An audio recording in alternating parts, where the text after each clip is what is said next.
Testing, 1, 2. 1, 2, 3, test.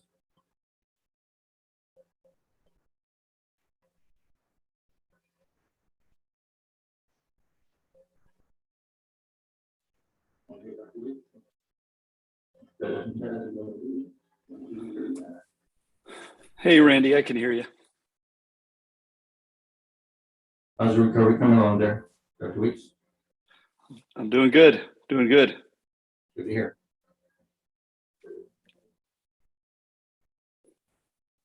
Hey, Randy, I can hear you. How's the recovery coming along there, Dr. Weeks? Doing good, doing good. Good to hear.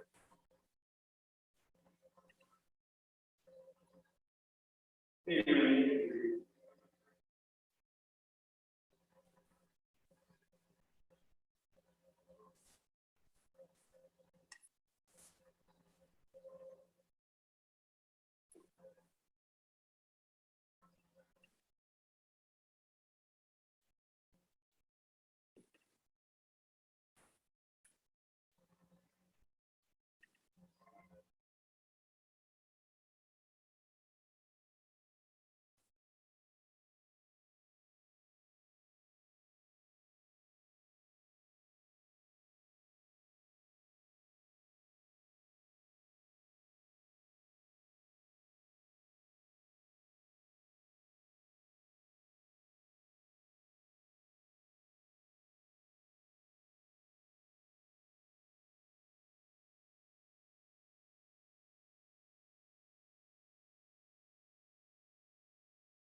Hi, Dr. Weeks. Hope you're feeling all right. Say that again. I was saying, I hope you're feeling better. Oh, thank you. Yes, little by little. All right,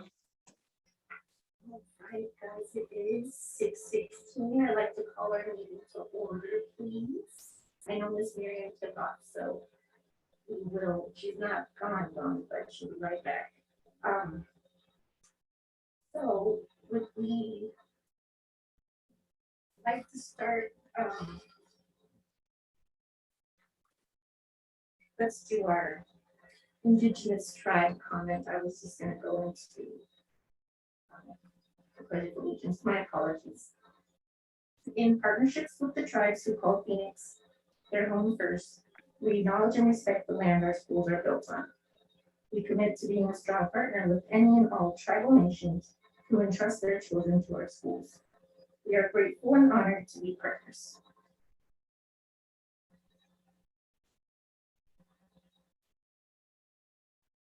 Hello, good evening, welcome.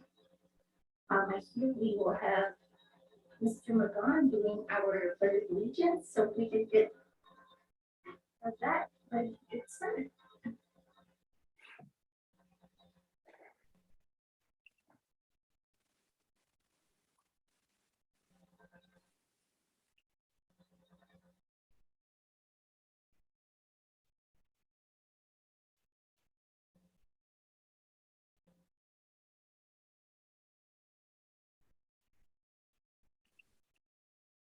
Like we do a roll call and then Ms. Miriam could report it, so. Dr. Weeks, is that all right with you that we do our own roll call? Oh, you're on mute, sorry. That's going to happen a lot tonight. Where is Miriam? She just went to the break room to grab me a coffee. Oh, okay. Well, I would see. For like order wise, we're okay to do that because I was just about to do that without asking. Well, I would go ahead and let Miriam do it because she's got to key it up into the computer. Perfect. Okay. we're just gonna be patient, and sorry, Miss Marion. I was trying to give you less stuff to do.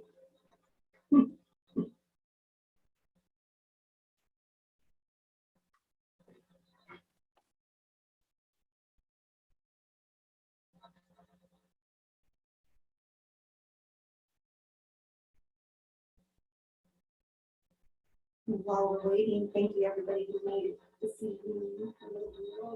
Thanks for anybody joining us on our live YouTube stream as well. I'm grateful you could be here, Dr. Weeks, via Zoom. Hey, Carmen, Yes. I can hear you, but I can't hear anybody else. I couldn't hear Nick and I couldn't hear Miriam. She was just logging in. Miss Mary, when we're ready for a roll call when you're ready. Sorry. Don't Carmen Trujillo, here. Dr. Lisa Bink, Present. Reggie Carrillo, President. Right, and Miss Lena will be joining us later, in about an hour or so. So with three of us here, we do have a quorum and we can proceed. So I think we're ready for you, Dr. Weeks. All right, have we adopted the agenda, Mr. Trujillo? Good question. I need to grab my computer, but if we could have a motion to adopt our agenda, that would be great.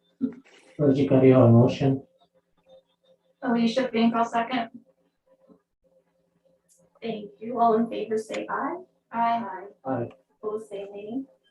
With that, the motion carries and we will proceed with our agenda. All right, well, thank you all. One of the first celebrations is thanks for putting up with me as I zoom into the meeting.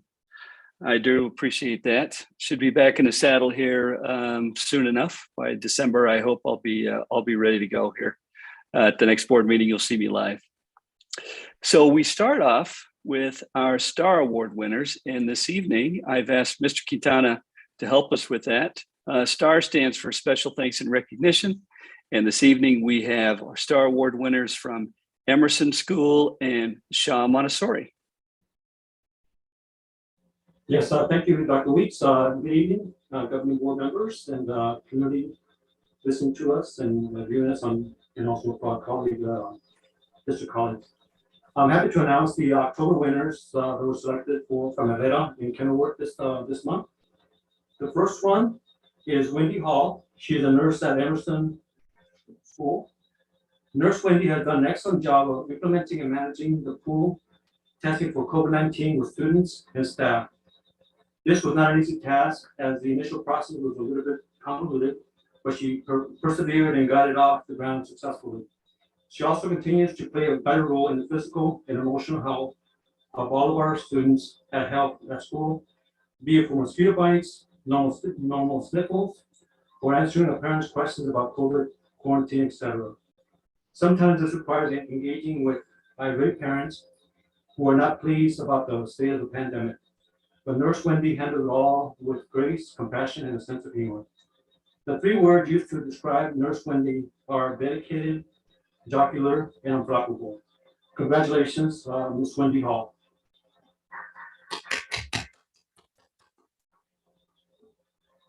The next winner is also from Emerson. It's Kathy Brown. She's an instructional assistant. Kathy always goes above and beyond for the students who she works with, and she's willing to help students that are not hers as well. Kathy is flexible, supportive, kind, respectful, and willing to do whatever she can to support her students. She always looks on the right side of things and has a positive attitude. We do not know what we would do without her. The three words used to describe Kathy are helpful, caring, and optimistic. Congratulations, Ms. Kathy Brown. The next winner is Rose Prasad, nurse at Shaw Montessori. Rose is extremely dedicated to our students and community. During the pandemic, she has gone above and beyond to keep our community safe and healthy. She has full testing, she has full tested 200 people on our campus weekly, doing health clinics and screenings, contact tracing, and communicating with staff as well as daily health care for our students. The 3 words to describe Rose are dedicated, empathetic, and knowledgeable. Congratulations to Ms. Rose Prasad.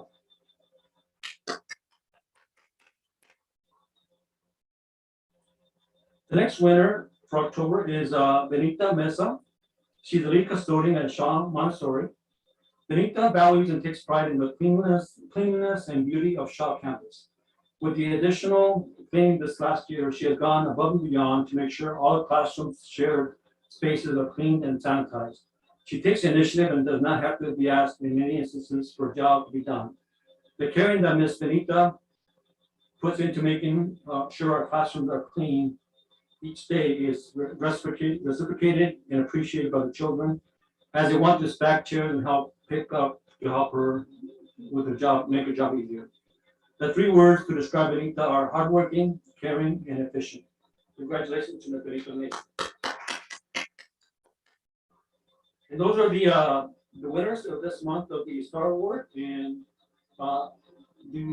then at this point, though, none of the winners were able to attend the meeting, but we want to send out congratulations to all of them, and hopefully they're listening as well. Congratulations again. Yes, congratulations to our Star Award winners. We thank all the folks that give so much for our children every day, our students every day. And we'll make sure that we get the Star Award certificates out to our Star Award winners. And thank you, Mr. Quintana, for taking the lead on that. Ms. Trujillo, members of the governing board, we have about 14 celebrations this evening. And I appreciate everyone's participation, jumping in there to help me celebrate the wonderful work that's happening in and around the district. And I know that you were all sent kind of an assignment, or you have volunteered to speak to some of these celebrations. Everybody has their information.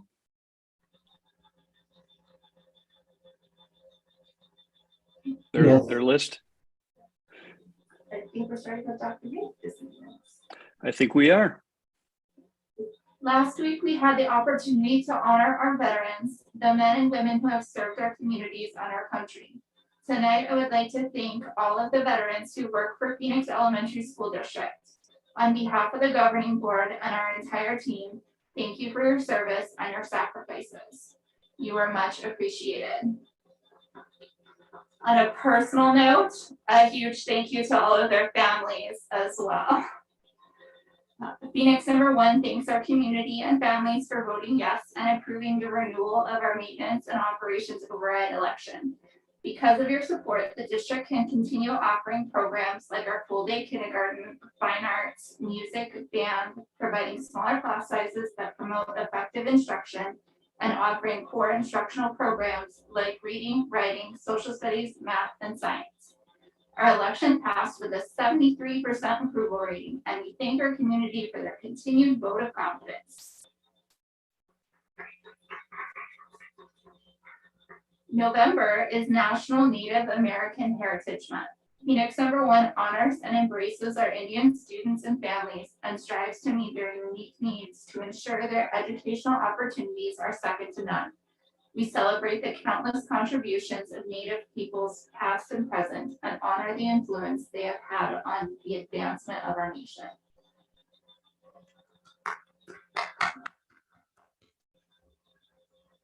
This week of November, the week of November 8th through the 12th was National School Psychology Awareness Week. We are proud of our dedicated team of psychologists for all that they do supporting our students and families, and they are an integral part of our team. In honor of our school psychologists, special recognition note cards were given to each employee, thanking them for all that they do for our students.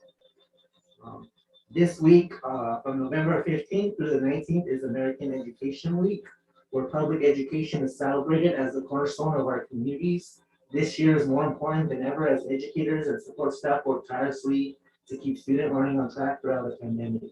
This week, we thank all of our Phoenix One team for all that they do for our students, families, and our community. Congratulations to former Heart student Maria Morales from Bioscience High School. Maria was selected as an Arizona Future Fellowship Fellow. Through this program, the fellows will expand their leadership skills through Aliento. Arizona's Future Fellowship is a transformative leadership development program for immigrant youth. Coming from schools across the valley, fellows work within their schools to practice self-advocacy skills and implement the organizing principles they learn during the monthly cohort trainings. Fellows work towards making their schools and their communities more equitable and inclusive. Congratulations to Maria Morales. I work with Aliento and she is in good hands working with Reina Montoya. We are proud of your leadership and service to your school. Congrats, Maria.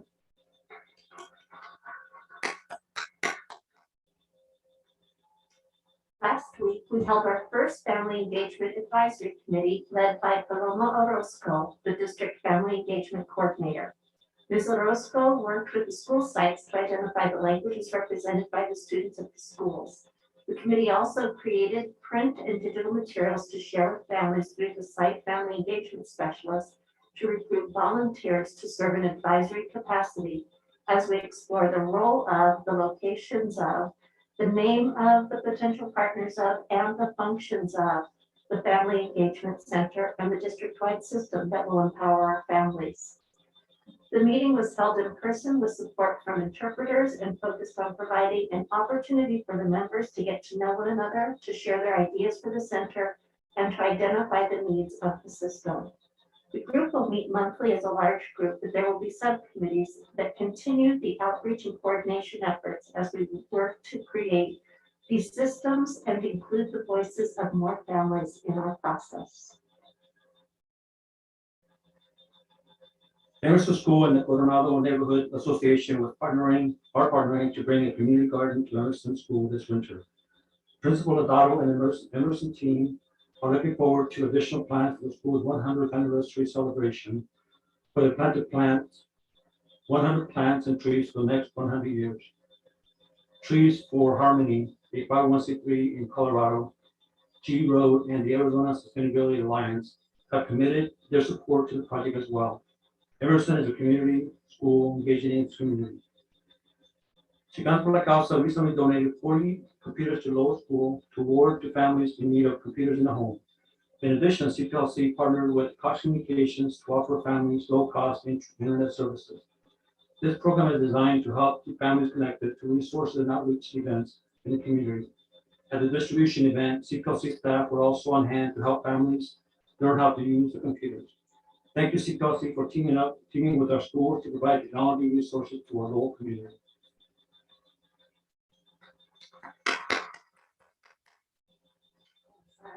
The next three.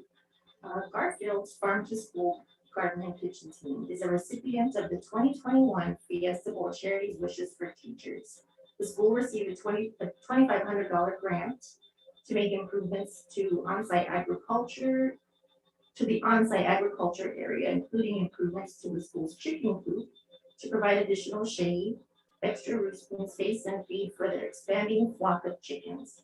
The 8th graders are currently incubating eggs to add to the 25 chickens already on campus. Not only do the chickens bring a sense of compassion to students, but the school also collects and uses their eggs in their on-site cooking lessons.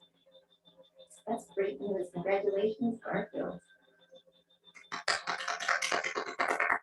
Up next, we've got Faith North Early Childhood Learning Center is recognizing their students of the month with certificates, popsicles, and a visit from the school mascot, Buzzy the Bee. Students are recognized for being kind and safe with their peers. This initiative is part of the Tier 1 PBIS implementation. Students are so excited to receive their antennas and have their picture taken with Buzzy.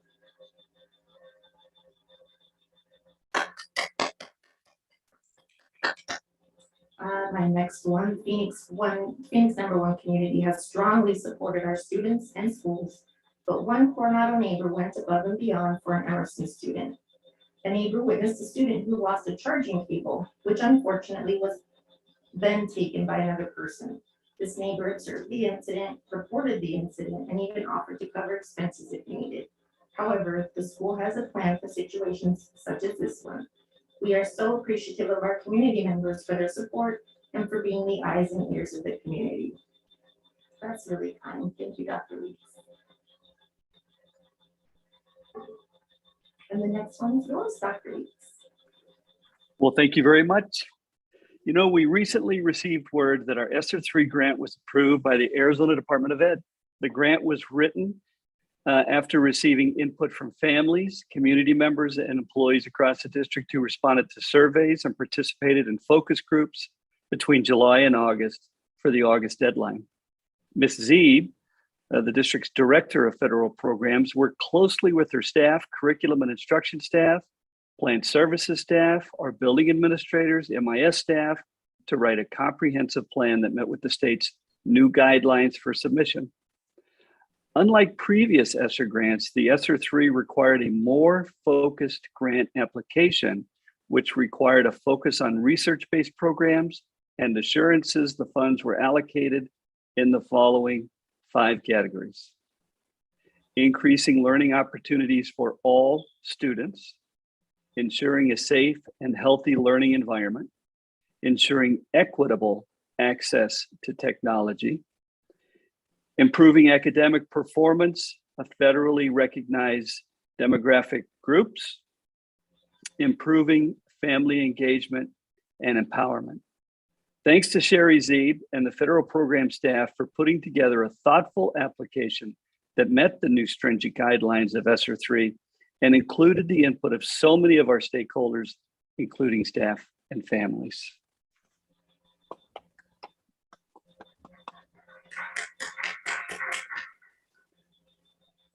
And finally, over the last few weeks, we've made a big push to encourage families to vaccinate their children and family members ages 5 and up, 5 and up. That's 5 and up, all the way up. Over the weekend, we partnered with Phoenix Union High School District and offered a vaccine event at Herrera School. We also appreciate our partners at Grant Park and other convenient locations who stepped up to ensure students and families have the opportunity to get vaccinated. The best way for students to stay in school and keep the community healthy is to get vaccinated. For more information on vaccination events, visit our COVID-19 information page at our website at phxschools.org. So just click on the COVID-19 information link and it'll give you all the information. And Mr. Trujillo, members of the governing board, that's our celebrations. Quite a batch. We're very proud of the work that's being done here at Phoenix Elementary. Thank you, Dr. Weeks. To continue on with the celebration of this weekend, I actually participated at the Herrera event. In fact, we be alongside our communications director, Ms. Jeffries, and I got to witness our kids, some of the parents, and I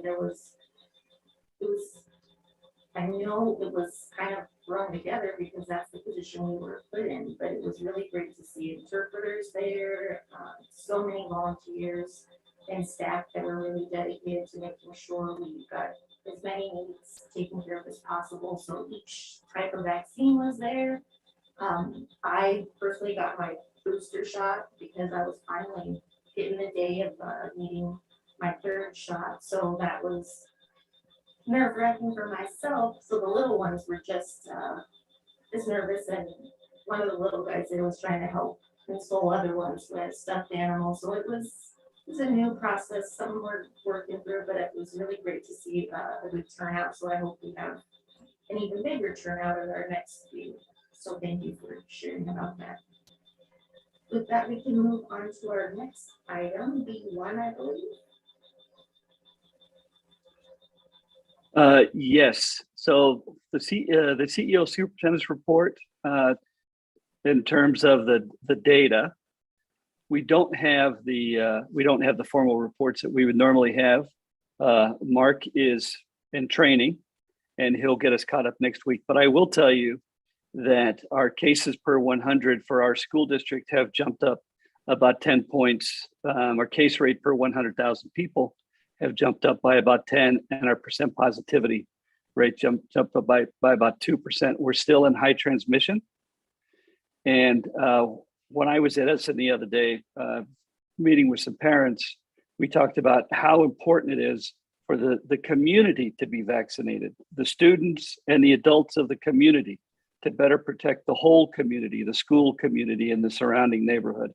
So I continue to encourage, and I know we all do too, continue to encourage folks to find out more about the vaccination, determine whether or not it's good for you, and then to ask the questions. We have folks, knowledgeable folks in and around the district. We have nurses on campus. If we don't have the answer, we can get you the answer, but to strongly encourage folks to get the vaccine. And if you're eligible now, to get the booster.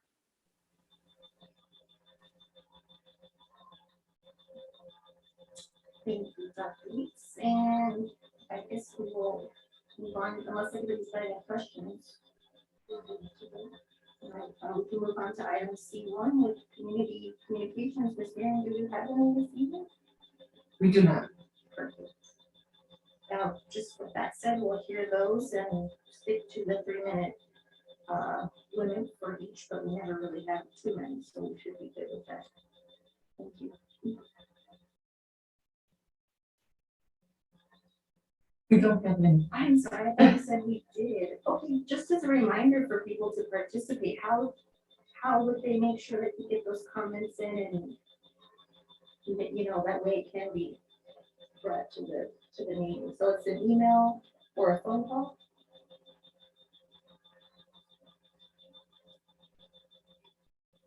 President Trujillo, members of the board, if members of the community are interested in speaking to an agenda item and addressing the board, they can simply email their comments to communityrelations@phxschools.org.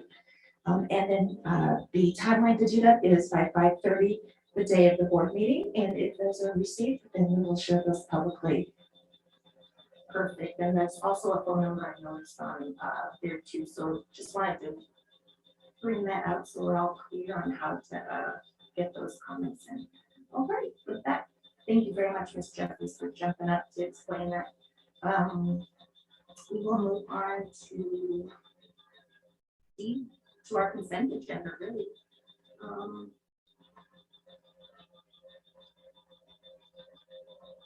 Since we've already done our normal agenda, we move on to items after that. Or we can need a motion to approve. Perfect, the consent agenda. Okay, do we have a motion to approve the consent agenda as presented? Thirty Carrillo motion. Alicia Dinko, second. Thank you very much. Any discussion on those? Alrighty. All in favor, say aye. Aye. All opposed, say nay. And with that, our consent agenda is approved, and we can move on to our next item. Would that be E1, that with you, Dr. Gonzalez? Perfect. Thank you. Yes, this item is a request to have job descriptions approved. You've approved the job description prior.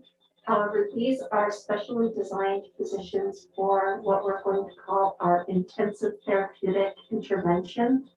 It will be a program that will help us to keep students who would traditionally be suspended for a long term. It would allow them to stay in our district to receive therapeutic supports and to be able to get them back to their home campuses as quickly as possible while receiving that intervention.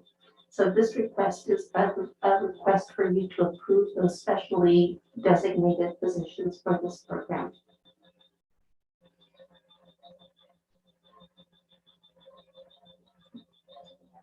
Discussion, guys?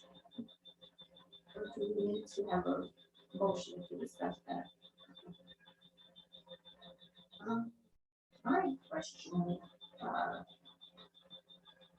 would be, how many of these positions are we looking at? We're anticipating having a position that would allow us to get up to 3 people at this point in time. It will depend on the number of students we need to serve. But because of the specialty needs of students who are going into this program, we anticipate as we start, it will be 3 people. And looking at the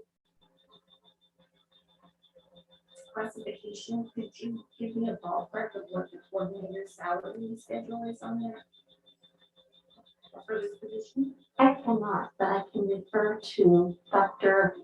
Diaz. Just ballpark figure of what that looks like.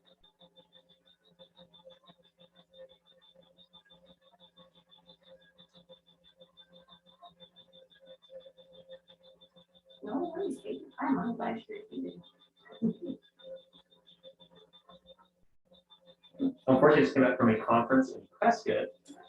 My blue binder is sitting in my car and I have the answer to that question. But I believe our coordinator salaries are from the low 70s to about the mid 90s, depending on experience and education. Thank you very much. Is it possible that, well, I guess that does answer my question. May I ask what led to this being, a solution for our students, I guess? How does this follow your vision for our students and making sure they get the services that they need? So our long-term vision is that we are able to provide a wraparound set of services for students, and that our first recourse for students who are struggling with traditional school settings is not to suspend them for long-term, but instead to find ways that we work with them to help them self-regulate, to help them understand how to control their emotions, their tempers, and how to work within different systems. We believe in the long run, this could become not only a place where students get that kind of therapeutic support to help them get back into their regular classrooms, but that it can also become a model where other teachers can come and watch effective discipline practices that they can use in their classrooms. Down the road, we also see this as a potential program that will become a revenue stream, because currently we send our students to private placements when this happens in a situation like this where we're not able to serve them and meet their needs. We pay tuition to send them to an out-of-district placement. And that's not always the best placement for all of our students. So we wanted to have an alternative in district that we could manage ourselves and that could make sure that we're providing that kind of service we believe is most important for all of our students to experience, provide opportunities for teachers to learn from a great model, and then as a revenue stream for our partner districts that can send their students to our program as well. Right, it sounds pretty clinical. So with that coming to mind,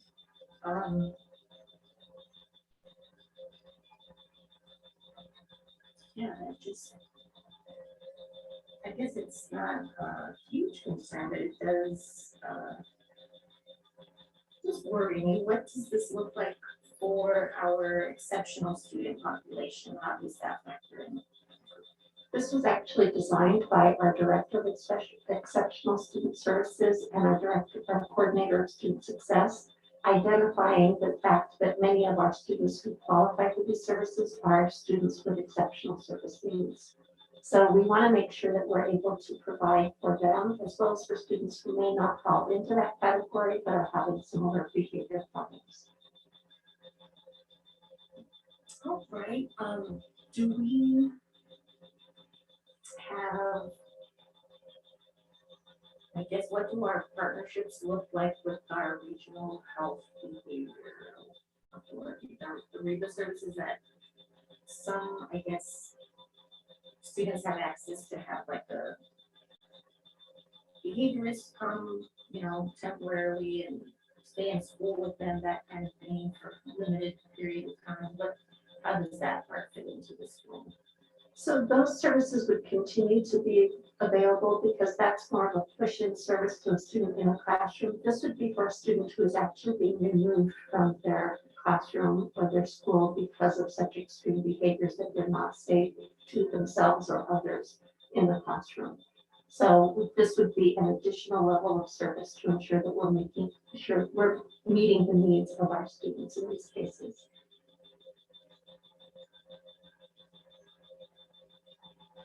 Does anybody else have questions? So if it's three, where will they be stationed at, the staff, but also the students too? So our solution right now is a classroom that's being redesigned at Hurd Elementary. The reason for that is twofold. One, we have a supportive administrative staff there and other classroom staff for our EDP program. That will allow these people who are in this program, they will be able to flex between the models as student populations dwindle. Our idea is not that these are permanent placements for students, but they're there for short terms. So in the setting where we may not have a student, those will be additional staff who are able to either push in to Mr. Guillaume's ideas in other classrooms around the district, or to work directly with our EDP students and alleviate some of the caseload there. Would this fit in the restorative justice model? Is this included in that? This would be one branch of the restorative justice program, because in this case, they're not necessarily providing a restorative aspect to the punishment that's being meted out because of their behavior. But instead, it's really working on helping them understand what their behavior was and why their behavior was inappropriate, and to help them develop the skill sets that they need so that they don't repeat that offense in the future. The restorative aspects are going to continue to be built out and will be even more encompassing beyond that. Thank you. I just want to comment that I had the opportunity to email some questions out of time, and I appreciate Dr. Gonzalez's time and responding to those for the board as a whole. I do look forward to the team's vision and working to reduce our overall suspensions and ensure that we are equitable in our discipline practices. So thank you. Thank you. We look forward to that as well.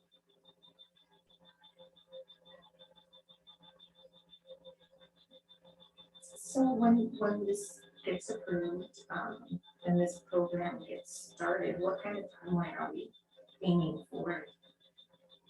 If we can approve these positions now, we'll be able to post immediately. We'd love to have them trained and on board as early as next semester so that we can get this program started as quickly as possible. That not only helps us serve a need that we have with our students, it also allows us to develop the program so that we can look at the possibilities of expanding it to a revenue generating program as well.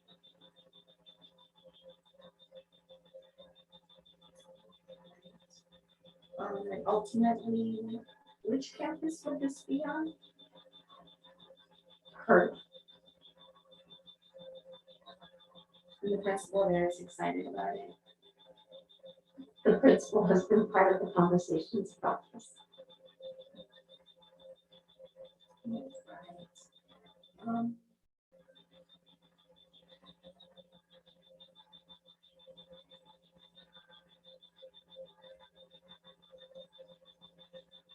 So the recommendation would be to We're recommending that you approve these three positions. Or excuse me, the program description, the job description.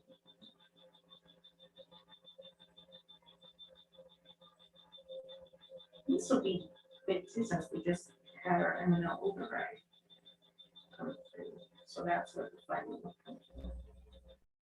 And actually, this will be recognized through our cost savings by not having to send as many students to the private placements. That's kind of what I was thinking, wondering about the other services where the reload comes in. May I ask if you know about how much we do spend on that every year? I can get that information for you and follow up. Either way, I am appreciative that we're moving forward in a direction that's more, I guess I'll say organic for our students to be with people they're familiar with and, I guess the culture of the school and things like that. So I feel hesitant about it, but it's only because I don't always fully understand. But I do know how important it is to pay attention to our students' behaviors and that is a big communication. So it's the exceptional student population needs are what comes to mind, and any progress towards understanding all of that, and making sure the needs are met is a step in the right direction. So, any other questions before we move? All right, do we have a motion to approve? Anyone?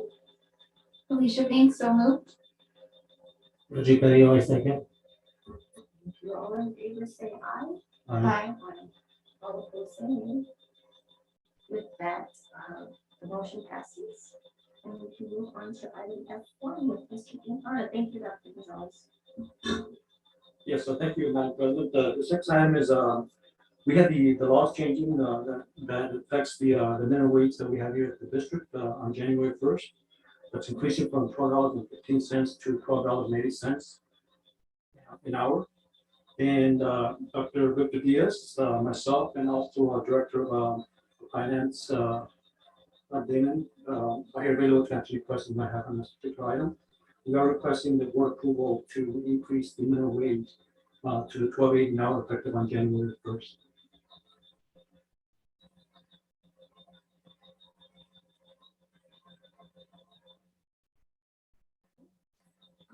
Mr. Nathan, do you know how many parents we have in the district that are on minimum wage that have students in our schools? Dr. Diaz? As far as being employees? Yes, Madam President, members of the board, I just want to make one correction. The January 1st is the effective date by law, but it will be effective for us earlier in December in order to time it for the payroll. Okay. In terms of your question about how many veterans we have, we spent the past 3 or 4 weeks engaging our support staff in more questions about who they are, where they're from, what their educational levels are at, as we're looking at a variety of different things, one of which being representation. When we look at who's on minimum wage, in the board agenda, you'll see the list of all those folks who are there. And certainly there are a number who are Phoenix ones or Phoenix families, like grandparents or PSNPS and so on and so forth. But we don't have a pure quantitative number on that at this time.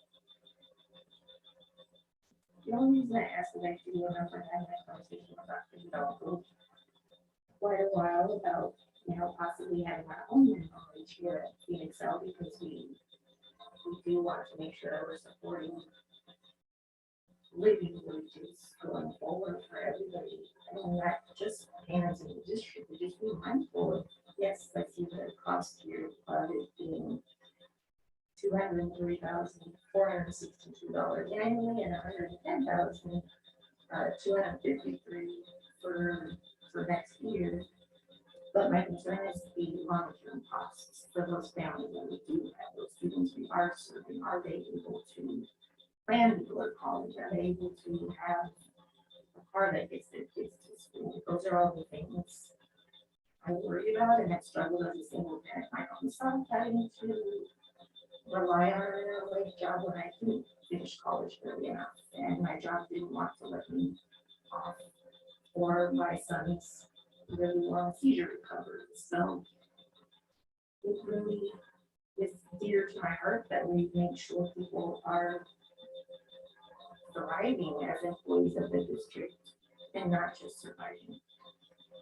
So that's where my concern lies, because I do feel like I voiced this. So I really.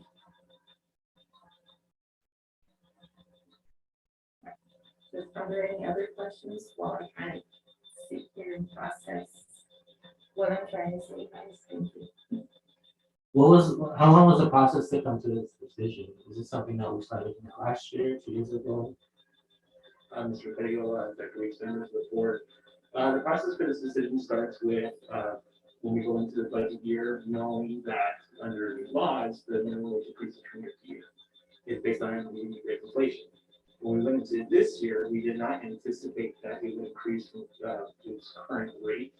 Um, uh, excuse me, 12.15 per hour to as high as 12.80. So that's why we didn't bring to the board earlier a revision of later in the year when the industrial commission comes out and says it's going to be 12.80. The first thing that we did is we put together to think about, well, what is it that we can do? What is it that we have to do? We have to ensure that our employees are earning 12.80. Unfortunately, I shouldn't say unfortunately, because this is actually good. Most school districts employ support staff at lower rates. We offer better job protections than that. Most of them are under full work rates. Most school districts cap hours to make sure that they're part-time. We don't qualify for benefits. We're very different in that regard. So many of these positions are full-time positions. So these folks do receive free medical and dental PPO as employees. But the conditional work agreement is potentially a legal get for public funds to change your work agreement during the work agreement. So we consulted our attorney to see how does that rub up against the fact that we're going to be under this 12.80.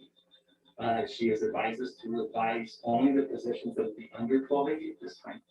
But we wanted to make sure we can be transparent with that. That's why in this board item you'll see exactly where that will cut and how many people. In terms of, there are some folks today who are earning 12.81. They will not see an increase because we are not allowed to give them an increase. We know now that we are creating more compression in the salary schedule that's already very compressed. It's a discussion that we've had a few times. The challenge, of course, is to fix this issue. You need money, and you have we make sure to be very transparent with that as well in terms of even an increase from 12.24 to 12.80. And the dollar figure that's going to cost. So as we're looking into salary schedules for next year, we've created a little bit of issue here as it pertains to more compression. So these positions definitely need to be looked at in a manner that makes sure that that compression is done away with in future years. We don't know exactly what that would look like right now. That would be a more inclusive budgetary process. So to your question about process, Mr. Petty, at this point, it's really been for leadership level in terms of, again, what we have to do and what we're able to do per the guidance of the principal. Thank you, and I said just to understand the process of how we get here, because again, what I got out of the president, board member, the three was talking about living wages is again, we possibly could have been paying $15 an hour this year, and it's just what I would like to see is thank you, my most appreciation to looking at this and getting those making 12.15 an hour to 12.80. And I know that that's one of the genius to do that. But I think long term down the road is just having our staff know, having our team know that we are looking ahead. Me personally is to Rahil's point is making sure that we're continuing looking to make sure that they are making a living wage, and that we're staying ahead of the curve, whether that's us by the state or even federally. And if we get them to place the $15 an hour, or whatever we determine the minimum wage to be, I would like to get our staff there. We just visited the transportation department area and just the work that they do is mind blowing. Just to keep us running. As a teacher or my years experience somewhere, I never knew the operational issues, the logistics that they go through, the work that they do. But these are people that are in this category, and it's definitely I want them to know, just speaking with them, everybody, and that we're looking ahead of the road and we're trying to do the best we can and make sure that this isn't the end. This is the end of the road for the wage. Thank you. Thank you, Mr. Cayo, and members of the board, just to speak a little bit to that, because we started to look at what $15 an hour might look like. Now, there are some districts that have gone to $15 an hour, but I'll tell you two ways that they've done that. They've raised the minimum wage to $15 an hour and not changed any other wages. So now there's no separation between the child nutrition manager who's worked here for 22 years and the one who's worked here for 22 minutes. The bus driver who's worked here for 24 years and has a bachelor's degree, and the bus driver who just got this job and has a GED. The reason is if you're going to raise the 12, we don't have anybody here making 12.15. I raise it 12.24, but if you raise that to 15, the percent increase that would be if you do that to everybody. We have done an initial mock-up and it would cost north of $3 million in order to raise the minimum wage to $15 an hour, and everybody alongside that, it'd be about a 22% raise. Obviously, $3 million is a pretty considerable amount of money. The other way that districts have got to the $15 an hour is doing what I've shared before. They go to 15 an hour, but they cut the hours. They cut the hours so they don't have to pay insurance. Every one of our employees, we pay insurance costs per employee north of $7,000. Plus the cost of employing the benefits staff that we need to manage such a large pen.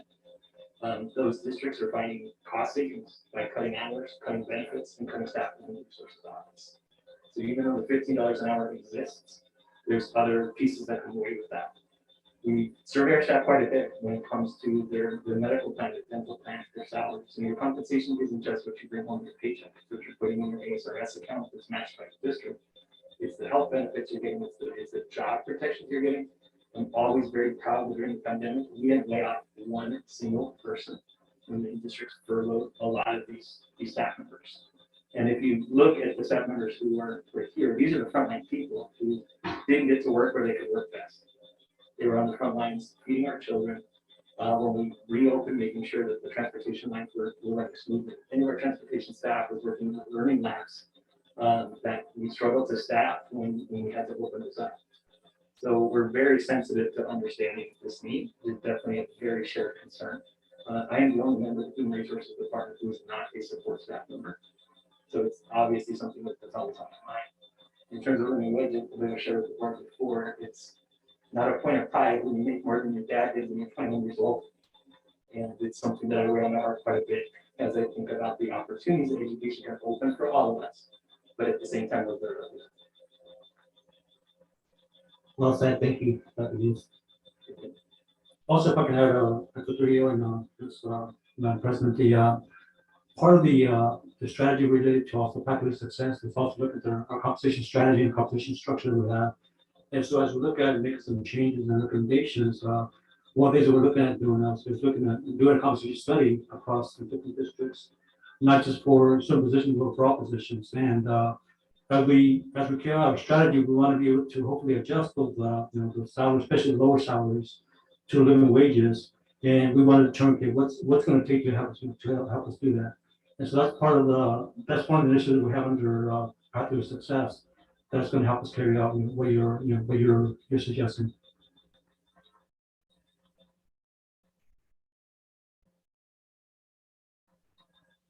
So it just reminded me that we do also take money out of the checks to go towards that retirement.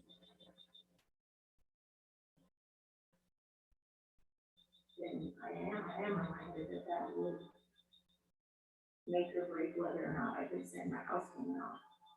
Because it kept raising first it was 10% and it was 11% and it was 12%. And we keep taking from our essential employees that have kept us going through this pandemic so that we have a fund at the legislature for them to fund other things. So please understand where I'm coming from when I say it is not okay to live off of $4.80 an hour and then borrow money from those people's families so that other stuff can get done. So I am. What date do we have to get this done by to be in compliance with whatever we are? Is it January 1st when this goes into effect? Yes, President Tree, members of the board, by law, in this year's February 1st, we wish to raise it earlier in order to find out what the payroll comes. On the note of minimum wage increases, this is the first time in the 4 years I've worked here that we have had to do some of the year because we continue to stay up to the minimum wage. The minimum wage went up to $12 an hour. We already had to ensure all of our staff was at 12, same with Mr. Hayes made a wonderful point, and I'm very sure concerned with the state retirement fund. It takes more than 12% of every employee's paycheck. And think about, even if you raise everybody's salary, that's a lot of money, 12% of the paycheck. And the good news is the district matches it dollar for dollar. I would dare anybody to go find another company that will match 12% of your retirement contribution dollar for dollar. The challenge of that, of course, though, is it's sitting in this that you can't touch, or if you can touch it, the massive tax penalties. So going back to what some of the districts have done, is they begun to outsource some of these positions. They outsource them so that they don't have to pay the ASRS, it's cheaper for the employer, the employee gets one more check. But there go all those work protections that come with the work agreement. You're now an independent contractor, perhaps working for one of these vendors who's leasing you out. You don't have to study with a set of programs too closely to see too many parallels between them. And unfortunately, again, it's what many districts have done in order to keep the minimum wage where it is, but control the costs in order to cut things like benefits or retirement savings or job positions. Just knowing that that's how we started the process and here's where we are right now. It's not enough perks to barely keep somebody here. They could go work for DoorDash and make more money. And it really comes down to what you could take home sometimes, whether or not you have perks like benefits and things that would make it better for you to have your house payment made. You're gonna end up having to buckle down and go find other work. And this pandemic has really brought that to everybody's attention.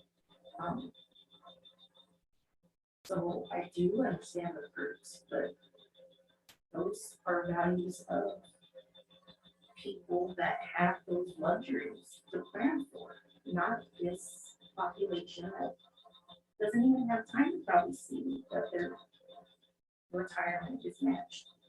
I was like 30 years old before I got sat down by one of my bosses and said, what are you doing?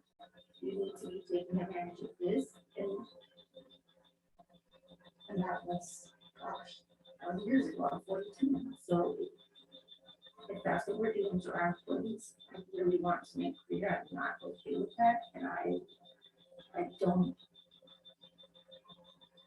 there's not going to be reasoning enough behind it for me to think otherwise, because I know we've struggled to get you to understand when we have mandated increases for our teachers and stuff like that. And then there's bonuses elsewhere for other parts of the administration that, for lack of a better word, I was told, you know, riding on somebody's coattails that gets extra wages. And it, I guess I assumed that support staff would be included on those. I don't know, increases that we were discussing or talking about last year, and I just, it really, I'm really struggling to look at this list of special education assistants, our crossing guards, our peer aides, our bus assistants, our nutrition workers, our custodians.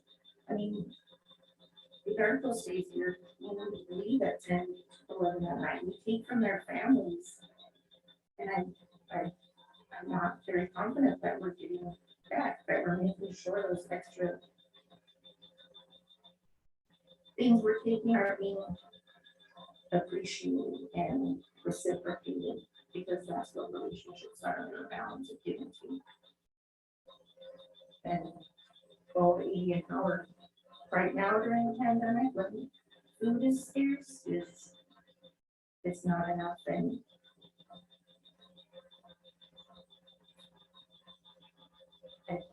I don't see a solution here right now. I do see a lot of barriers, but I know during the pandemic we kept paying people so that we didn't have to lay anybody off. But what else are we doing? If some work agreement is in place for our support staff, we haven't had leadership because they've been so worn down. And we haven't had a president of this ESPA for a really long time to be able to come and talk to us, because they don't have leadership right now.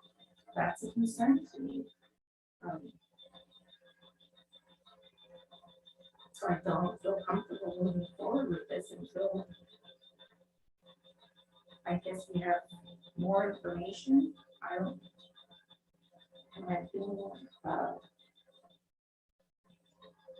hope, I don't know, the questions to ask is to request that we have a better plan for in place. If we can't make increase the pay, are we talking about a bonus of some sort for them for COVID? I just, these are the people that see and interact with their children every day, and I need to be confident that we're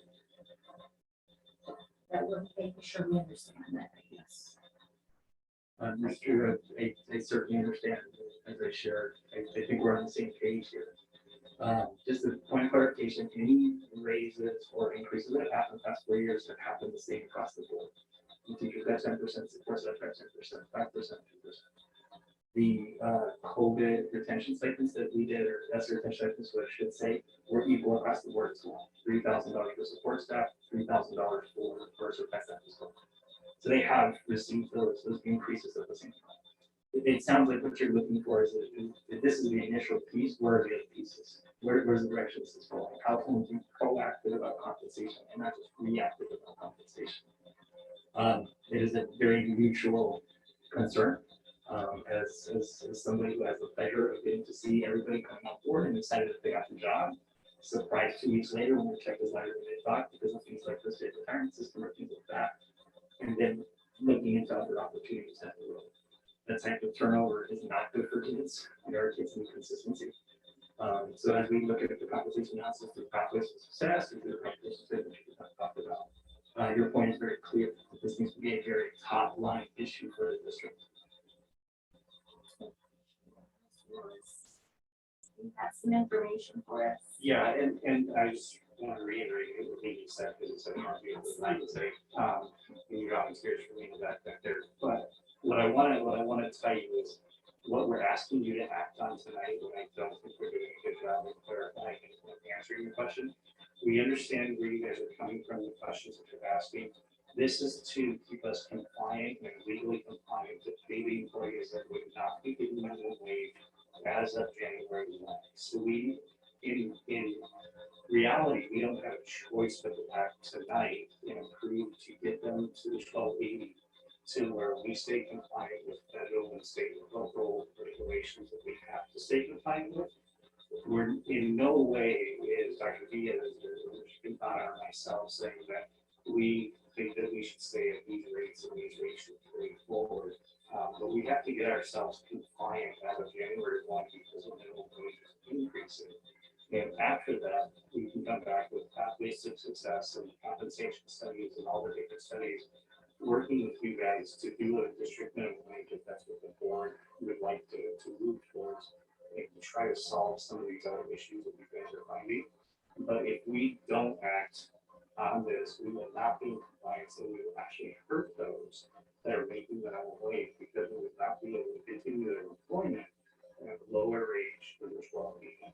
So the list that you have in the board packet, as of December 1st, if we don't raise their wage to 1280, we cannot legally keep them employed until they are at 1280 because they'll be in violation of federal and state laws by not paying. When we get them to be compliant with the new minimum wage that's coming out, we are able to come back, do all these studies, look at everything, come up with a plan. As we prepare the budget for next year, we're looking at how we take the finite amount of money that we get now and spread it in a much more equitable way in different wages, if it's a minimum wage increase, or district minimum wage, or other programs that we can do in the process. But tonight, the whole issue is realistically getting these individuals that we do need to talk about, but unfortunately, we need to get them to where we can continue paying them on December 1st so that they can continue their employment and we can continue getting compliant within the state and federal rules, unfortunately. But speaking for these two beside you, all the arguments and questions the last 3 weeks, we've all been in meetings together, asking the same questions and trying to get the answer, knowing that we were coming today to be asked about, because the feeling is mutual. Everybody, I don't think it's an exclusive feeling to just you guys. But this is literally just a compliance issue tonight that we have to act on to make sure that these folks can continue to work and can continue to serve our students the way that we serve them. So I just wanted to clarify that portion of the meeting. Thank you, I really appreciate it, perspective. So just to respond to the clarification, again, when I had asked prior to the response I received was it's an unfunded mandate. We have to kind of scramble and figure out how we're going to do this. So that's where my concern lies, is that that was 3 years ago. And here we are today, and we're saying the same thing, is that we have to get compliant, we have to do this in order for us to move forward.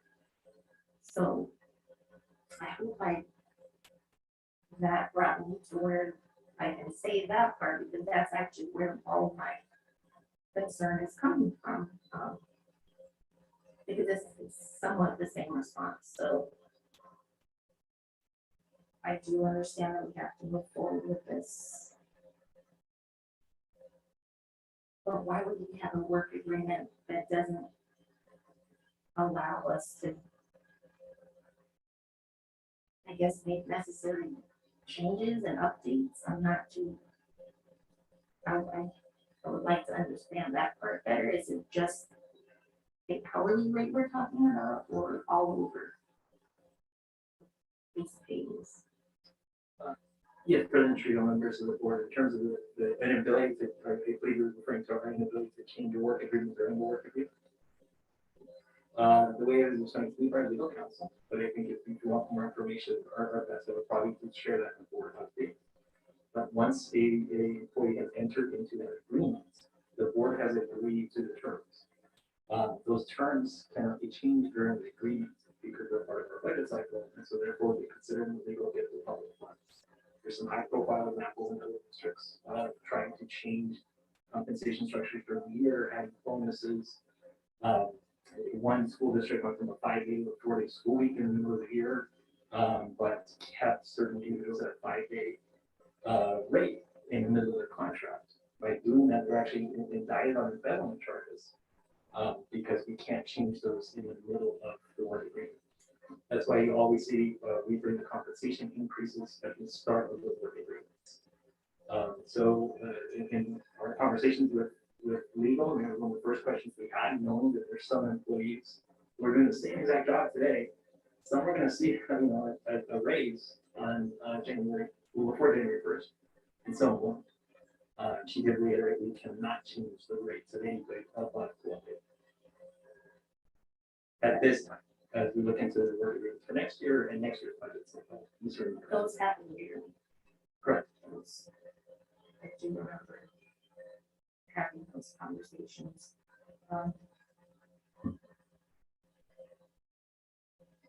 So I guess my next question would be is, what is this timeline for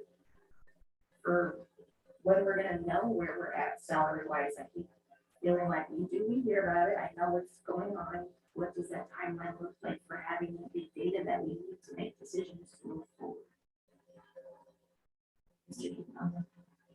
There's a couple of things that we're dealing with now. Is one is the performance-based compensation for teachers.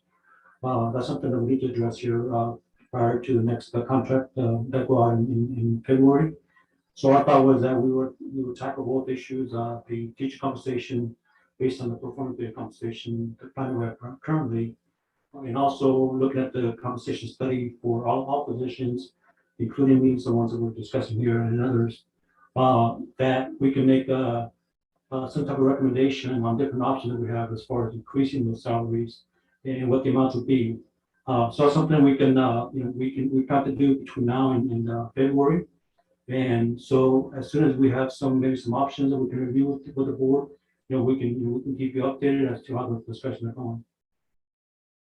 Okay, I feel a lot better here in February having a conversation about it. I believe we're moving forward, so thank you. I really appreciate it. Does anybody else have questions? Okay, with that, do we have a motion? Thank you, Dr. Diaz, for always tolerating. Thank you. No, Mr. Like I said, it's a share concern. If they received before, Thank you. Thank you. Appreciate it. Absolutely. Do we have a motion to approve item F1? Felicia being so moved. Would you come here a second? Thank you. All in favor, say aye. Aye. All opposed, say nay. With that, the motion carries. And move on to item G1. With our policy discussion, Dr. Weeks. Yes, Yes, Mr. Heel, members of the board, I will defer to Mr. Quintana, who is clearly in a better position to speak to this. Thank you, Mr. Quintana. Yes, thank you, Dr. Weeks, Madam President. This item is regarding some policy changes that we proposed as a result of the changes in the law by the legislature that was done this past year. And this particular group of policy changes are related to functions in human resources, finance, and transportation. And this will be the first reading of these policy changes that we want to propose to the board. You will have an opportunity at a second reading to review and approve these. And so we want to give you an opportunity to review them and ask questions if you have any. But also that I do want to comment that a lot of these changes that they're proposing for us to make have either have already been in place already in these different departments, or there's no problem with us instituting these policies into our current policies.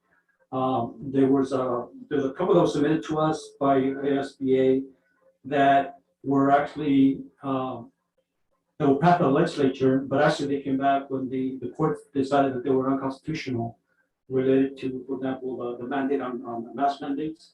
Those are things that we're not proposing on here because those are things that are ultimately were unconstitutional. We are including only the policy that changed based on what we see that are fair and equitable for our practices. And these are things that, again, that either are already in place or we can put in place pretty quickly.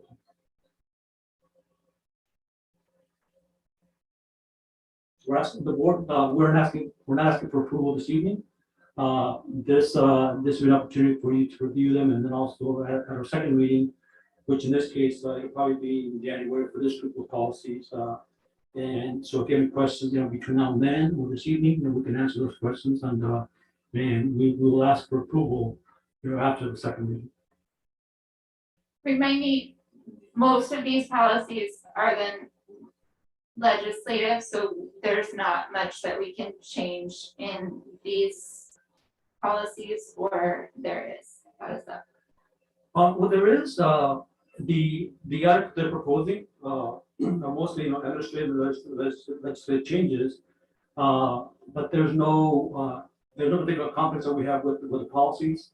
For example, one of the ones that's in the finance area is basically they want the approval by the board of the audit and the compliance report. So that's something we can definitely bring to the board in probably in January, and that way we're no problem with the change here. And frankly, that's something that we feel it's appropriate for you to do so as well. So that's one particular change. Another one that's in transportation that really doesn't really apply to us because it only impacts the schools in the rural areas that are close to other states and close to those different states that transport kids from maybe from one state to the other, where they need a CDL license, commercial driver's license from that they can use for different states. So us not being in an area where we're transporting kids from one state to the other, that part doesn't apply to us. So that's an example where things that that we can put in place, but there's really not a need to do so. Okay, so the redlining is stuff that your committee has suggested we remove. No, that's part of the confusing on the note here. Those are things that on the red line are the items that are being added or suggested to be added by ASBA.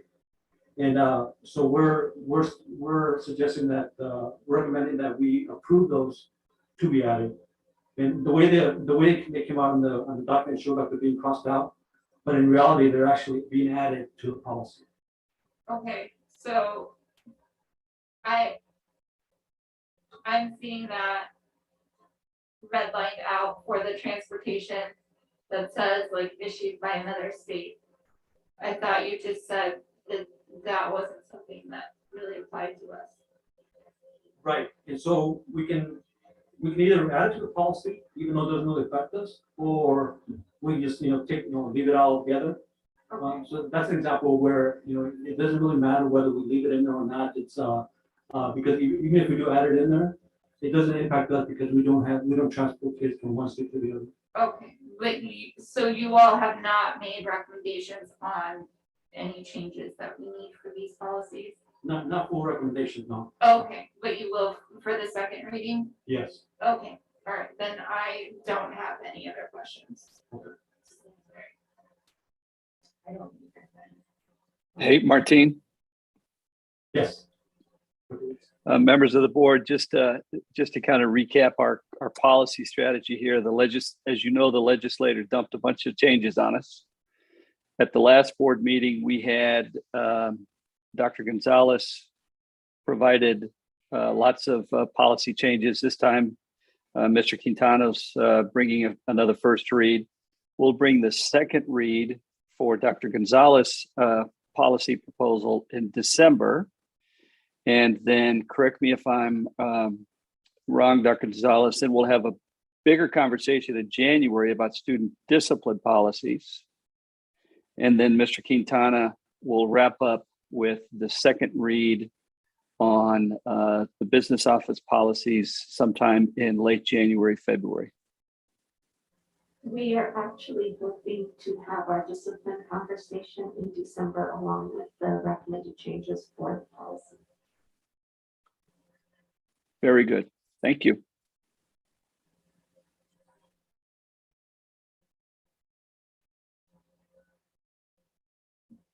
I think with that, we will get ready for our executive session. Anybody else have other questions? Ms. Gwendolyn told me she's almost here, so I do want to wait for her before we go into an executive session. So shall we take a quick break and then come back and then adjourn to executive session, Dr. Weeks? Would that be okay with you? Yeah, I think that'd be fine, or we just kind of meander our way into executive session. We'll need a first, a second, and a vote to go into executive session. That's what I was wondering. Want to do that now and take a break? And then we get in, okay. My apologies, thanks, guys. Do we have a motion to adjourn to executive session? Alicia Banks, so moved. Reggie Calioi, second. All in favor, say aye. Aye. Aye. Opposed, the same name. With that, the motion passes and we'll adjourn to executive session at 7:31. So we'll give it about 10 minutes and then I'll be set up to log on to the Zoom and everything. And then again, we won't make any votes in there. We'll come back out to do any voting. And I'm anticipating maybe an hour. Hopefully I will be in there and come back out. So thank you, everybody who's staying and participating. And Dr. Weeks will see you in just a few. Okay.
Everyone got the team back together, so we'll resume to regular session at 8:20 p.m.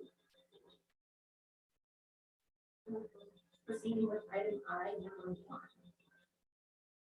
Approval of the superintendent's performance-based pay for the 2020-2021 school year. Do we have a motion to approve? Rosie Carrillo, on motion.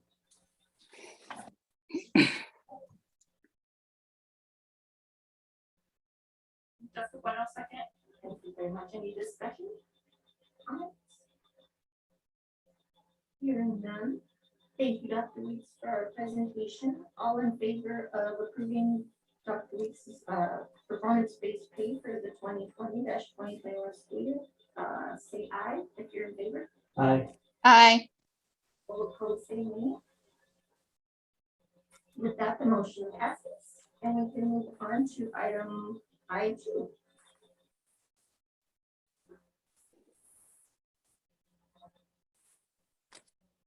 Let me get over there.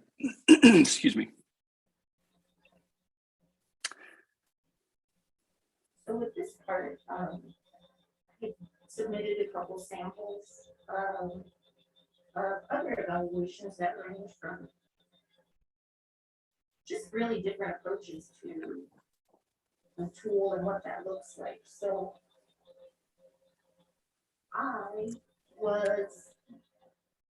I really like the first one that kind of has space for each goal with a breakdown of what that looks like. It kind of just gives a rubric of how to approach it, and then a big space to explain experiences. Did anybody else have a chance to look at tools that we could possibly consider?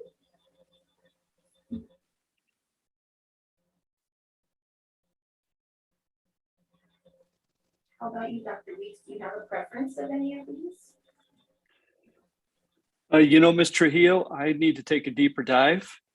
And my recommendation is always to have the governing board develop a foundation for using an evaluation instrument. And I like the idea of having some work study sessions with the ASBA on this.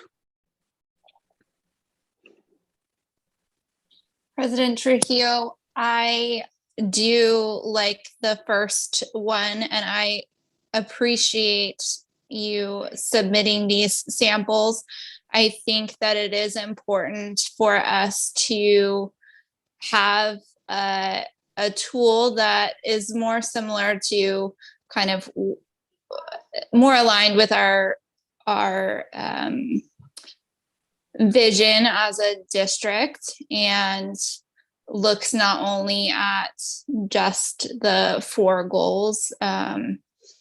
And I do like that the first sample includes the goals that we currently have. So it is aligned in that way where we could fill those in. So I like the idea of adopting an evaluation tool and working to refine it over time. But I do think that it's time.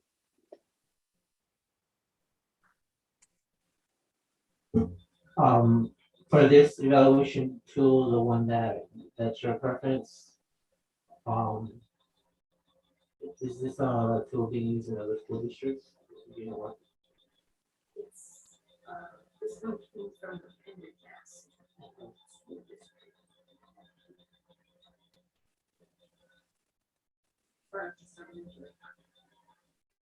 I like it. I like that it outlines at the bottom too. I would be in favor of just more work study sessions, and if this is the one, even if this is the one we go to, study sessions focused on how to use this specific one, or just tailor it to Dr. Weeks' goals, obviously, and then getting us prepped to use it when it comes to do the evaluation. Well, the idea would be, since we do have to at least complete an evaluation at some point,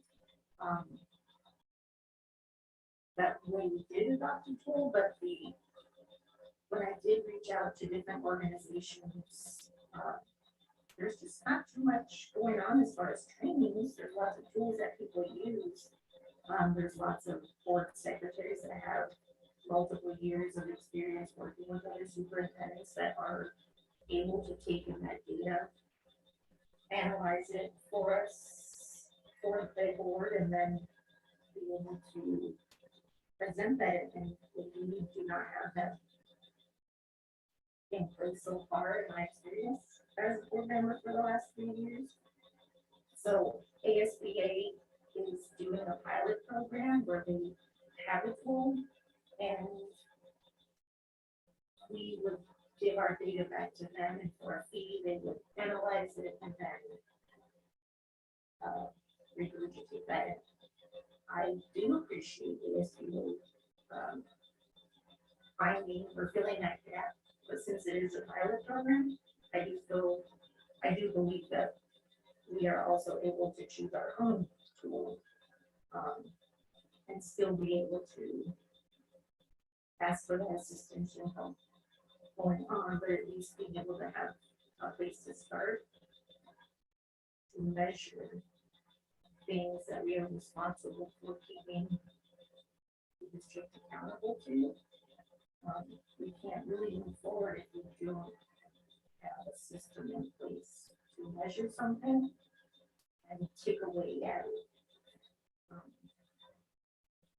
So that's where my thought was to have an open discussion in public about what this looks like. So I'm really grateful just for the added discussion of what that looks like for everybody on the board.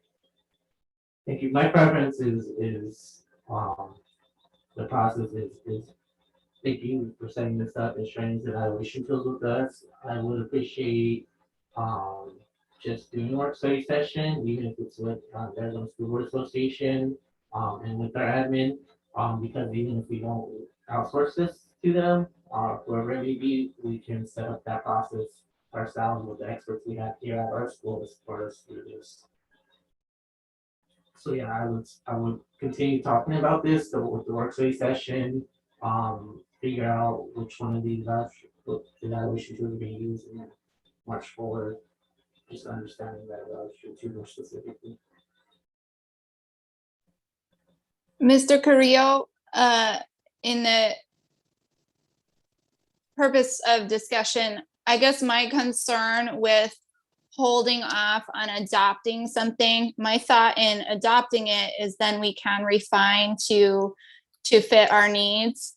But my concern in holding off is that we do need to, at a future date,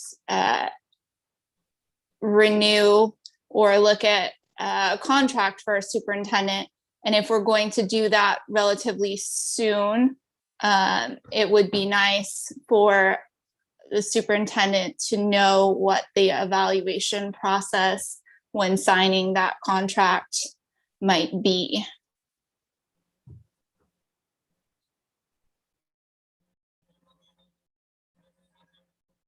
That and I completely agree, and it helps me also predict kind of what that looks like, because that hasn't been, we didn't have this measuring, we have never really had this a rubric in place for measuring. It's been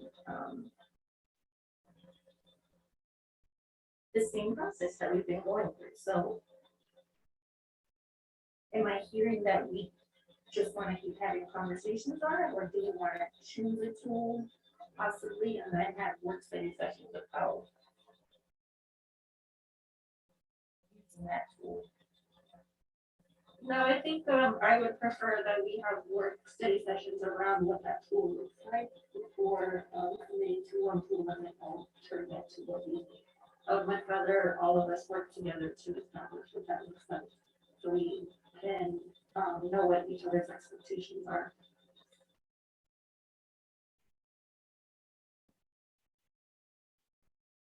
Has anybody else reached out to ASBA to see what that looks like as far as a work study session?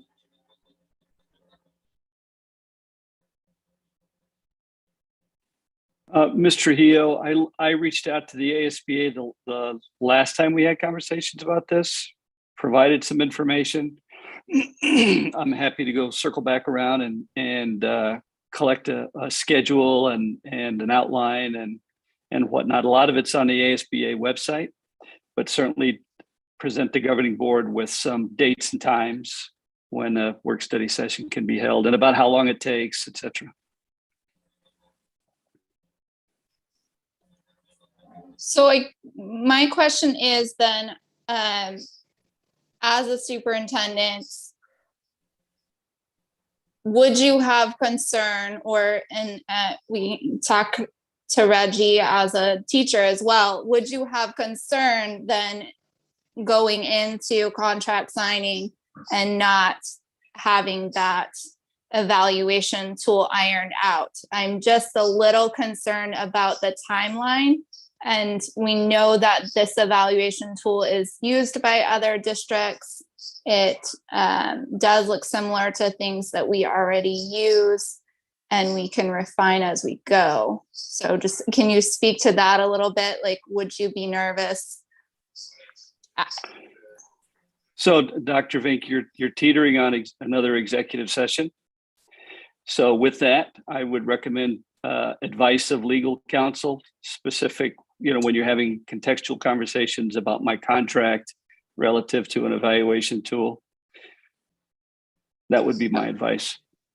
Okay. Yeah, I understand. I was hoping to be more figurative, so maybe Mr. Carrillo can respond just as a teacher signing a contract and not having an evaluation tool already in place. Well, what's the time period we have on here? So in my meeting notes, it's December, right? Or is it April? What's the time period you're referring to, Dr. Lee? My understanding was January-ish. So would you be comfortable getting a study session done in there in between now and?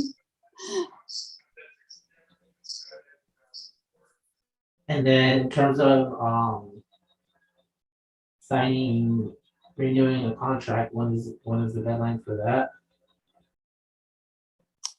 The deadline, my understanding, and again, I don't know that we can discuss those details, but if you, as a teacher, if your contract is handed to you in February, and you didn't know what the evaluation tool was going to be, would you be comfortable with that? Well, that's 100% the case. As a teacher, we don't ever know what the evaluation tool looks like until we already have that. We already have a contract. Okay. Well, that is an interesting perspective. I didn't know that. I had when I was teaching, we definitely had our evaluation tool and the format prior to. So yeah, maybe it's not a huge concern, but I definitely feel strongly that we should make these decisions quickly, so that we can move forward. I believe the absolute deadline, I believe the current superintendent contract ends in June. So I think that's. I think in terms of what I heard earlier, especially too from Dr. Weiss, is setting the work study. I think that's a good first step we can agree on, is setting up the work study session with ASBA, with the evaluation tools. But correct me if I'm wrong. I wanted to read out loud what Julie Aiken responded to me when I asked about work study sessions. Her response was, ASBA is currently running a superintendent evaluation tool pilot program. The evaluation tool was developed with board members and superintendents across Arizona. The pilot will run from now until June 30th, 2022. Board members and superintendents will have the opportunity to give us feedback about the evaluation tool so we can address any issues with the tool before releasing it to all boards. If you have any interest in participating, there's still time to get involved. We have required trainings for the pilot on September 22nd and September 30th. We do have a board self-evaluation tool as well. It's an online survey that all board members and superintendents take. And the results of the detailed report provides data for boards to consider as they work together. The detailed report is $250, and we do offer facilitation of the results for additional fee. I'm not aware of any other nonprofit organizations that provide targeted and specific to school board service. So that was also what I heard from NSBA. But there's not much out there about this process, which also leads me to realize that districts really have whatever that process is already in place. So we wouldn't even be able to participate in the required trainings to participate in this tool. Our pilot program, my apologies, which is something else to consider. There's really no other. Then And I think I can come up with. then the other option was just to start that process on our own, starting in January. So That's kind of, I guess, what I wanted to set us up for success for, to be able to carry out our duties. That are our responsibility as a board to get those evaluations dealt with.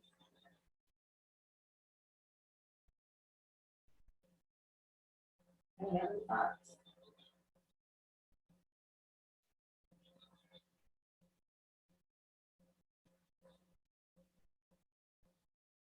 again, thank you for bringing this forward. I think we should table this and continue having conversations regarding this, and see what our movement is. Our first step is gonna be.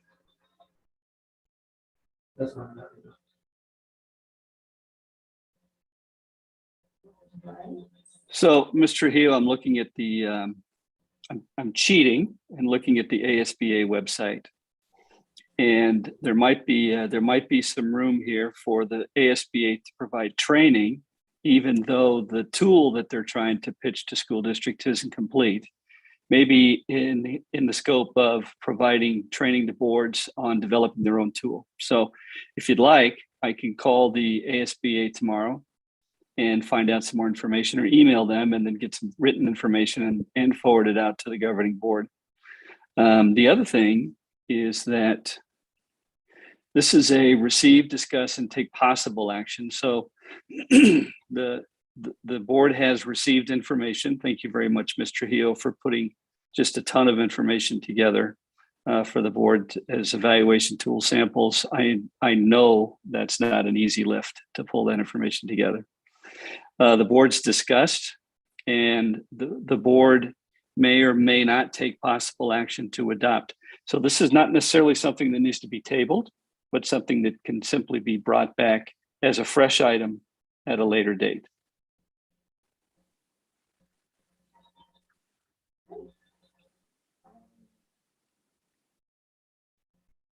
Yeah, I think we can definitely do that, reach back out to ASBA and see what those other trainings like. Move forward with jumping on the bandwagon, if that's what we can do. Alright.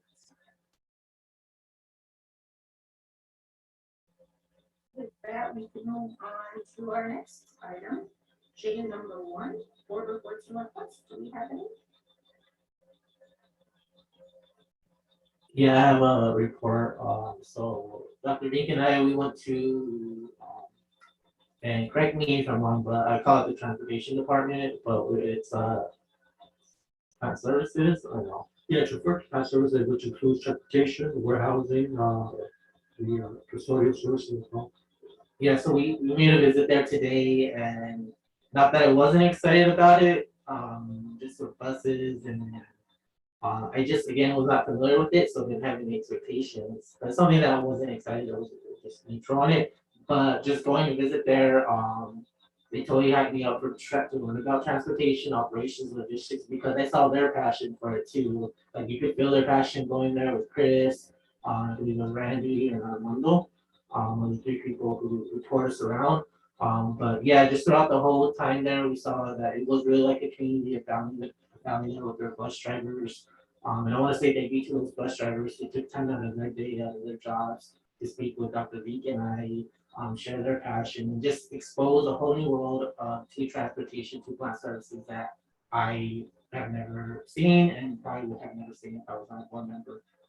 But there are exciting things to come and makes me optimistic and positive about the efficiency of our transportation and how we're providing services, top tier services to our family, to our community, to our students, especially one that reflects the digital age that we live in. And so big props to the whole transportation class services department.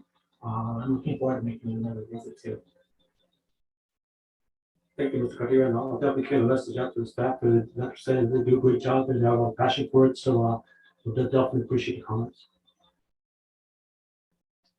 I have some board updates. This is just one, and I apologize for being tardy today. I had a previous meeting scheduled. I co-chair a task force meeting with the city, and because of the holidays, we moved our school board meeting up, so it's a conflict. But I am here now and wanted to report some things that I've been working on with the district. So I was able to attend the parent engagement center meeting, which was great. I know we had that in our awards and recognition, but I just wanted to share my experience as I attended that meeting. I am so thankful for Paloma and her staff and all our staff because they were very excited to help our parents and engage with them and really ask them, what are your needs? What do you see missing in our district, in our community? What is going to make your life better and easier? So I really appreciate all the hard work that was put into that, and I'm excited to hear how the online component went because we had a separate one online and then one in person. And so I'm excited to hear how the online turned out, but in person was really great. And then next is I've been participating in the 150th year anniversary celebration planning. And I just wanted to update everybody that our committee is hard at work. Thank you, Ms. Jeffries, for your support and working with us. And lastly, I had the pleasure of taking Dr. Gonzalez on a neighborhood tour on Tuesday afternoon. So I really appreciate your time that you spent with me and understanding our neighborhoods and just seeing and being able to hear all my stories of what our communities are going through. We visited the Southern District. I was able to share, all the impact and all the, what I say, disruption happening in our district and in our communities with the South Central Light Rail extension. We were over at Edison and I showed her the new public housing that is being created. So it was really great just to, show Dr. Gonzalez what our communities look like, the friendliness. We stopped also at one of our partners, the housing department. We visited the CTEC building on 7th Avenue Buckeye. So she was acquainted with one of our partners there and was able to see the space. While we're working towards developing a family engagement center, we're trying to see what other assets and what other partners can we continue to partner with to fill that need. So I want to thank you again for your time. And again, I'm so blown away by our commitment from our staff to make sure that we're providing the best service to our communities.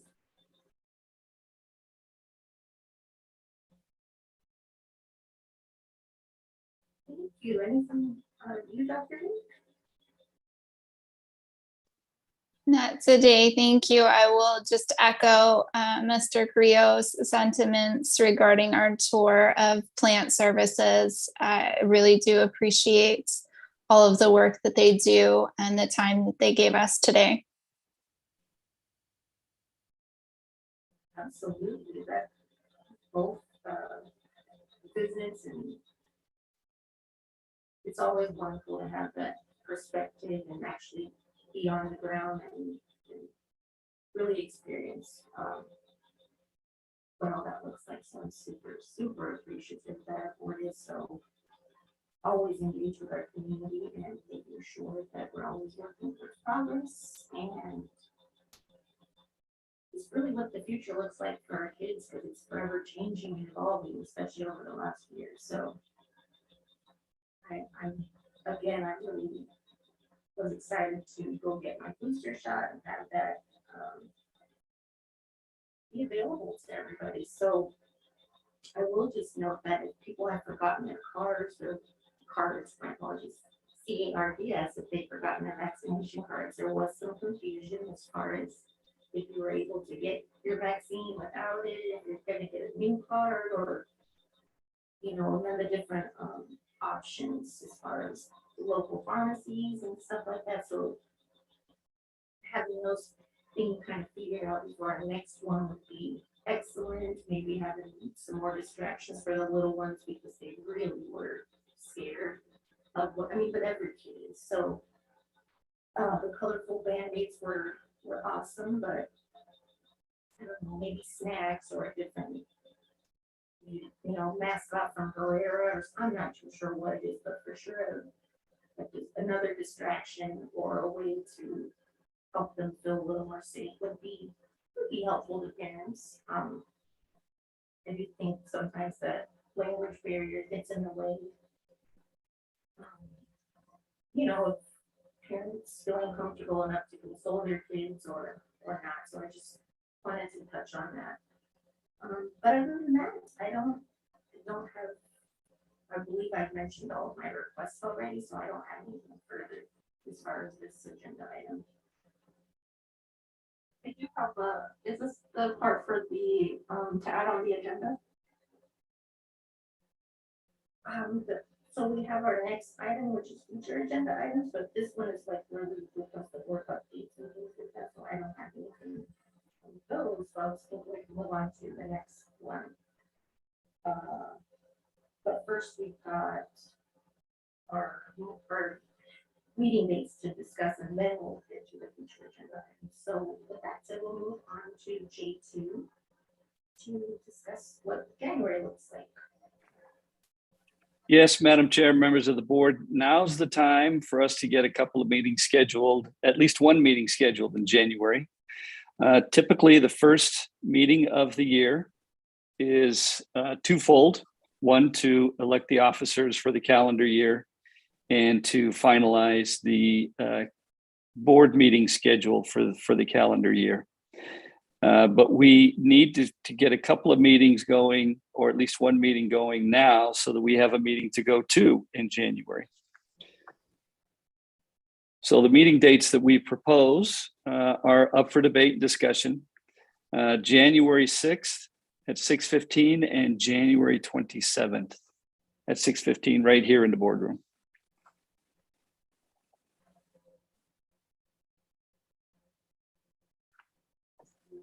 And then when we make this decision, is there time to either, I mean, I guess I would want clarification on when we could add in like a work study session, or would that be maybe possible at our next meeting, or would that have to be decided today? Oh, I mean, we have the December meeting, right? If you wanted to put a work study session in, you know, in January, we could do that at the December meeting. That's not a problem. We're ahead of the curve here, so we still have one more meeting where we can add a little flexibility. We just want to make sure that we have these dates scheduled, so that when we come back from the holiday, we have a meeting to come back to. Got it. So the page tells us that normally our meetings are the fourth Thursday and study sessions are the second Thursday. Yeah, but you want to try for the first meeting in January, you want to try to get in there as soon as you can, so that we can get, you know, the kind of the celebration, the election of officers kind of squared away. So that first meeting in January is really limited to just one or two things. So my question would be, I guess, where does this rubric, start from? Do we go back to like kind of that schedule afterwards when we decide in January? Do we go back to kind of that normal schedule? Yeah, you would decide in January, but I think it would be appropriate to say, okay, we're going to go back to the second and fourth Thursdays of the month. That's what, those are the dates that everybody's used to. That's what I was wondering. Okay. All right. Dates. All right. Do we have a motion to approve the meeting dates as presented? Reggie Carrillo, motion. Just a 1 second. Thank you. All in favor, say aye. Aye. All opposed, say nay. With that, motion passes. And we can move on to item J3, future agenda items. Yes, I do have an agenda item that I would like to see on the agenda. I would like for staff to explore the process to rename Faith North after Mr. and Mrs. Calvin C. Good. With I would like that respect shown in our district. The Good family has contributed a lot to early childhood education, and I think it would be respectful to honor them with changing the name from Faith North. And I would ask the district to just touch base with his family and see if that is something that they would like to see as well. Oh, great. I know he was a previous board member here. That's really good. All right. So after that, I'm excited about that. Thanks. Any others? This is Alicia Vink. I would like an executive session with legal counsel and the board to discuss the possibilities, like what a superintendent contract needs to look like, not specifically Dr. Weeks, but just what the contract would look like, and more on when we need to make those decisions.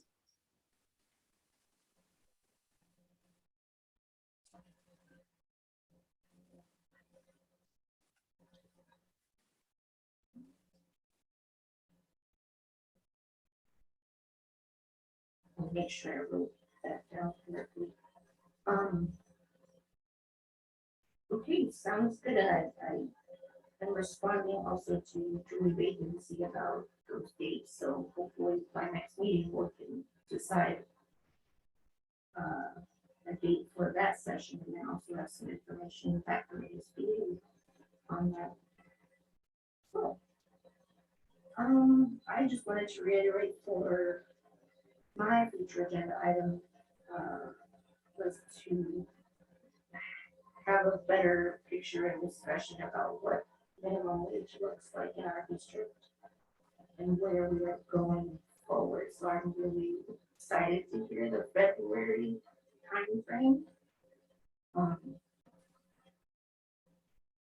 So that I just wanted to reiterate at this point in the meeting, but that would be really wonderful for us to have more information on what that looks like.